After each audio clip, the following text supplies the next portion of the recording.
সম্মানিত দিরাইশাল্লাবাসী, সকলেই শ্রেণীভেদে আমার সালাম এবং আদাব গ্রহণ করুন।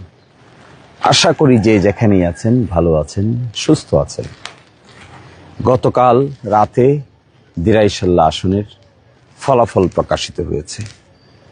আপনারা আমাকে, আমার প্রতীকে দাঁড়িপাল্লায় প্রায় 63,000 ভোট দিয়েছেন। প্রায় 36,000 ভোটে কম পেয়ে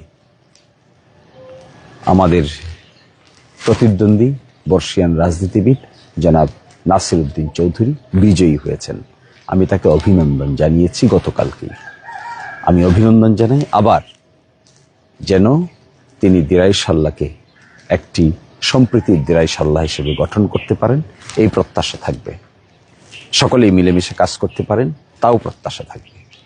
আর এই যে 63,000 ভোট যারা আমাকে দিয়েছেন, আমার জন্য কাজ করেছেন, কষ্ট করেছেন, পরিশ্রম করেছেন, রাতকে দিন করেছেন, দিনকে রাত করেছেন, এক জায়গা থেকে আরেক জায়গায় গিয়েছেন। আমি জানি আপনারা অনেকেই দুঃখিত, অনেকেই কষ্ট পেয়েছেন, অনেকেই হয়তো মনের ভিতরে বেদনা নিয়ে নিজের জায়গায় বসে আছেন, অনেকেই আমার সঙ্গে দেখা করতে আসছেন। প্রত্যেকের সঙ্গে তো আর ব্যক্তিগতভাবে দেখা করা সম্ভব হয়নি। তাই আমি আপনাদের সকলকে উদ্দেশ্য করে বলছি, আমি আপনাদেরকে এই কষ্টের জন্য, এই পরিশ্রমের জন্য সকলের প্রতি আমি কৃতজ্ঞ। সকলকে আমি শ্রদ্ধা ভরে স্মরণ রাখি। যিনি অল্প সহযোগিতা করেছেন, যিনি বেশি সহযোগিতা করেছেন, যিনি ভোট দিয়েছেন, যিনি কর্মী হিসেবে কাজ করেছেন, যিনি আর্থিকভাবে সহযোগিতা করেছেন, সকলকেই আমি আমার অন্তরের অন্তঃস্থল থেকে গভীর শ্রদ্ধা জ্ঞাপন করছি। আপনাদের এই উৎসাহ, আপনাদের এই আগ্রহ, আপনাদের আমার প্রতি এই দরদ সত্যিকার অর্থেই স্মরণীয় হয়ে থাকবে। আমার জীবনে আপনাদের ভূমিকা অত্যন্ত প্রবল, অত্যন্ত প্রখর। আমি আপনাদের সঙ্গে আছি, আমি আপনাদের সঙ্গে থাকবো ইনশাআল্লাহ। যতদিন আমি জীবিত থাকব, যতদিন আমি বেঁচে থাকব, ততদিন আমি আপনাদের সঙ্গে মিলেমিশেই সময় কাটাবো। নির্বাচনে জয় পরাজয় হয়, এটি তেমন বড় কথা নয়। বড় কথা হলো আপনাদের সঙ্গে আমার যে গভীর সম্পর্ক তৈরি হয়েছে, এটি আমার কাছে খুবই মূল্যবান। আমার কথায়, আমার কাজে আপনারা বিশ্বাস স্থাপন করেছেন, এই জন্য আমি আপনাদেরকে ধন্যবাদ জানাচ্ছি। বিশেষ করে ধন্যবাদ জানাই আমি প্রবাসী ভাই ও বন্ধুদের, যারা একটা হোপ এবং প্রত্যাশা নিয়ে আমার পাশে দাঁড়িয়েছিলেন এবং এই দাঁড়ানোটা প্রত্যাশা নিয়ে দাঁড়িয়েছিলেন। তাদের এই হোপ, প্রত্যাশা আমি হয়তো এইবার পূরণ করতে পারিনি, কিন্তু আমি জানি না ভবিষ্যতের ল্যান্ডস্কেপ কি হবে। আমরা মিলেমিশে কাজ করব, আমরা কিছু কাজের উদ্যোগ নিব, সেই উদ্যোগের সঙ্গে আপনারা থাকবেন, এটি আমার প্রত্যাশা থাকবে। আমি লন্ডনে যাব, আমি আমেরিকায় যাব, আমি ফ্রান্স, ইটালিতে যাব। যারা আমাকে সহযোগিতা করেছেন, ফোন করেছেন, সশরীরে এসেছেন, আমি আপনাদের প্রত্যেকের প্রতি গভীর শ্রদ্ধা ভরে আমি আপনাদেরকে স্মরণ করি। বাংলাদেশে এসেছেন কষ্ট করে নির্বাচন করার জন্য। জয় পরাজয়ের এই খেলায় আমার মনে হয় আমরা একসাথে যদি থাকি, দিরাইশাল্লাহর উন্নয়নের জন্য আমরা কাজ করতে পারবো। হয়তো সরকারি ব্যবস্থাপনায় হবে না, বা সরকারি ব্যবস্থাপনায় আমি কাজটি করতে পারবো না, কিন্তু বেসরকারি ব্যবস্থাপনায়, বেসরকারি উদ্যোক্তাদের মাধ্যমে, বেসরকারি জনশক্তি জোগাড় করে, বেসরকারিভাবে ফান্ড জোগাড় করে আমি চেষ্টা চালিয়ে যাব আপনাদের পাশে থাকার, আপনাদের কাছে থাকার। অনেকেই আমাকে এসে সান্ত্বনা দিয়েছেন গতকালকে, আজকেও দিয়েছেন। আসলে আমি ব্যক্তিগতভাবে এত ডিসহার্টেন্ড লোক নই যে একটা নির্বাচনে মানুষ আমাকে সাপোর্ট করে নাই তাই বলে আমি ডিসহার্টেন্ড হয়ে যাব, আমি হতাশ হয়ে যাব। No, I am not of that type of personality. আমি আপনাদেরকে বলছি, আমি আপনাদের সঙ্গে মিলেমিশে কাজ করব, কারণ আপনাদের সঙ্গে আমার আত্মার বন্ধন তৈরি হয়েছে। আমাকে হৃদয় নিংড়ানো ভালোবাসা দিয়েছেন, বসতে দিয়েছেন, খাইতে দিয়েছেন, উঠতে দিয়েছেন, চলমান রেখেছেন। তো সেই জায়গাগুলো থেকে আমি আপনাদের এই স্মৃতি ভুলতে পারবো? না, স্মৃতি ভোলা যাবে না। আপনারা আমাকে দেখবেন সরব, আপনারা আমাকে দেখবেন আপনাদের পাশে, আপনারা দেখবেন আমি প্রশাসনকে আইনসম্মতভাবে কাজ করার জন্য কি ভূমিকা পালন করি। আপনারা এটাও দেখবেন জাতীয়ভাবে আপনাদের শিশির মনির কি ভূমিকা পালন করে।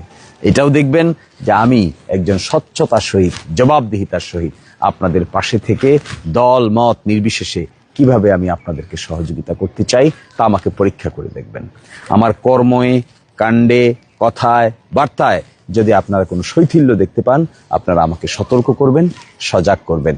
আমাকে আপনারা আরো অনেক বেশি হাস্যোজ্জ্বল দেখতে পাবেন, আমাকে আপনারা আরো অনেক বেশি, বরঞ্চ আগের চাইতে অনেক বেশি অ্যাক্টিভ দেখতে পাবেন, আগের চাইতেও অনেক বেশি আপনাদের পাশে থেকে আপনাদের ভাই হিসেবে, বন্ধু হিসেবে, আত্মীয় হিসেবে, প্রতিবেশী হিসেবে একেবারে এমনভাবে দেখবেন যেমন মাতৃজঠরে দুটো যমজ যেভাবে লেগে থাকে, আপনারা আমাকে এভাবেই পাবেন। মন ভাঙার কিছু নাই, হতাশ হওয়ার কিছু নাই, নিশ্চয়ই এর মধ্যেই কল্যাণ আছে। আল্লাহ তাআলা কাকে কল্যাণের জন্য কি করেন তা সবকিছু আমাদের জানা থাকে না। হয়তো আল্লাহর কল্যাণ, আল্লাহর পরিকল্পনা এরকম ছিল, আমরা সকলেই সেটা মেনে নিতে হবে। এবং মেনে নেওয়ার মধ্য দিয়ে আমি আহ্বান জানাবো, যারা বিজয়ী হয়েছেন, যারা এই প্রক্রিয়ার সঙ্গে জড়িত আছেন, তারা দিরাইশাল্লাহর জনগণকে দল মতের ভিত্তিতে বিভক্ত করবেন না, দল মতের ভিত্তিতে আপনারা আলাদা করে দেখবেন না। আপনারা একসাথে হবেন, তাদেরকে নিয়ে, সকলকে নিয়ে পরিচালনা করার মানসিকতা তৈরি করবেন। আর আমি আপনাদেরকে আরেকটি কথা বলি, পেশায় আইনজীবী আমি, সুপ্রিম কোর্ট আমার ফাংশন, সুপ্রিম কোর্টে আমাকে যেতে হবে, সুপ্রিম কোর্টে আমাকে কাজ করতে হবে, কিন্তু বারবার আমি ঘুরে আসবো আপনাদের কাছে, বারবার ফিরে আসবো আমি আমার এই বাসায়, আমার সামারচরের বাড়িতে, আমার দিরাইয়ের বাড়িতে এবং অন্য অন্য যে জায়গাগুলোতে আমি খুব দ্রুতই ইউনিয়ন ভিত্তিক সফর করব, আপনাদেরকে নিয়ে বসবো, আপনাদের সঙ্গে কথা হবে, মত বিনিময় হবে, ভাব বিনিময় হবে। আমি আরো চিন্তা করেছি যে দিরাইতে আমি একটা ল চেম্বার আমার হবে, এই ল চেম্বারের মাধ্যমে আমি আপনাদেরকে ফ্রি আইনি সেবা প্রদান করব।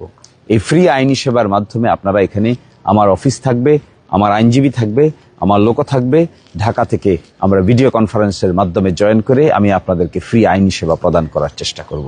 এছাড়াও কিছু বেসরকারি উদ্যোগ আমি নিব, আপনারা অচিরেই দেখতে পাবেন। আমি আপনাদের স্বাস্থ্যসেবা নিয়ে খুবই কনসার্ন ছিলাম, তো স্বাস্থ্যসেবার জন্য একটি বেসরকারি হাসপাতাল, একটি বেসরকারি মেডিকেল সেন্টার এখানে হওয়া উচিত।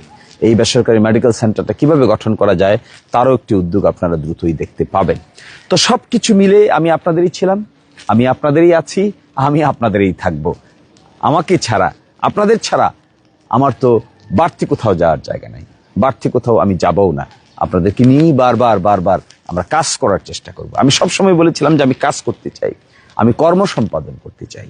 এই কর্ম সম্পাদনের রাষ্ট্রীয় সুযোগ না আসলেও ব্যক্তিগত সুযোগ তো বিনষ্ট হয়ে যায়নি, ব্যক্তিগত সুযোগ তো আছে, পারিবারিক সুযোগ তো আছে, বেসরকারি সুযোগ তো আছে। দেখেন না আমরা কি করি। চলুন এই হোপটা নষ্ট করব না, আমরা প্রত্যাশাটা নষ্ট করব না। সাময়িক নির্বাচনের জয় পরাজয় নিয়ে প্রকৃত অর্থে মানুষের জীবনকে আমরা এইভাবে বিনষ্ট করব না। আমরা অত্যন্ত সতর্কতার সহিত, অত্যন্ত রিজনেবল ওয়েতে আমরা উদ্যোগ গ্রহণ করব, যেন দিরাইশাল্লাহর মানুষের মধ্যে যে হোপ তৈরি হয়েছিল, যে প্রত্যাশা তৈরি হয়েছিল, সেই প্রত্যাশার বাস্তবায়ন আমরা কিছুটা হলেও দেখাতে পারি।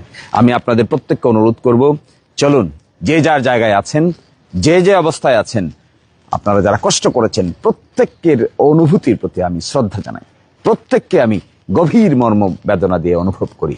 আপনাদের দুঃখবোধ কিংবা আপনাদের যে কষ্ট পেয়েছেন, এই কষ্টটা, আপনাদের এই কষ্টটা আমি অনুভব করি, কিন্তু তারপরেও বাস্তবতার আলোকে আমরা নতুন করে রিডিজাইন করব, রিপ্ল্যান করব, রিস্ট্রাকচার করব। আমরা সম্মুখ পানে অগ্রসর হতে হবে, পিছনের দিকে তাকানোর সুযোগ নাই। We have to look forward, come forward. আশা করা যায় ইনশাল্লাহ আমরা আপনারা মিলে, সকলে মিলেই দিরাইশাল্লাহর গঠনে আমরা ভূমিকা পালন করব। আমাদের রাজনীতি হবে কনস্ট্রাকটিভ, আমাদের কর্ম পরিকল্পনা হবে ভবিষ্যৎধর্মী, আমাদের চিন্তা হবে সুদূর প্রসারী। আমাদের ভবিষ্যৎ প্রজন্মকে সাথে নিয়ে, ইয়াং প্রজন্মকে সাথে নিয়ে, প্রবাসীদেরকে সাথে নিয়ে, শিক্ষিত সমাজকে সাথে নিয়ে, কৃষক ভাইদেরকে সাথে নিয়ে, অমুসলিম ভাইদেরকে সাথে নিয়ে, সনাতন ধর্মের ভাইদেরকে সাথে নিয়ে, মুসলমান ধর্মের ভাইদেরকে সাথে নিয়ে, পুরোহিতদেরকে সাথে নিয়ে, ইমামদেরকে সাথে নিয়ে, প্রতিবন্ধীদেরকে সাথে নিয়ে, তৃতীয় লিঙ্গের মানুষদেরকে সাথে নিয়ে, মহান মুক্তিযোদ্ধাদেরকে সাথে নিয়ে, জুলাই যোদ্ধাদেরকে সাথে নিয়ে সম্মিলিত যে প্রয়াস আমি গড়ে তোলার চেষ্টা করেছিলাম, তা আমি কন্টিনিউ করব। সে মডেল, এসে আমার কাছে একটা রোল মডেল। এই রোল মডেলের কাজ আপনারা আমাকে খুব পাশে থেকে দেখতে পাবেন। অবশ্যই অবশ্যই আমরাই আপনারা, আপনারাই আমরা, মাঝখানে কোনো পার্থক্য নাই। ধন্যবাদ সবাইকে, সকলেই ভালো থাকুন।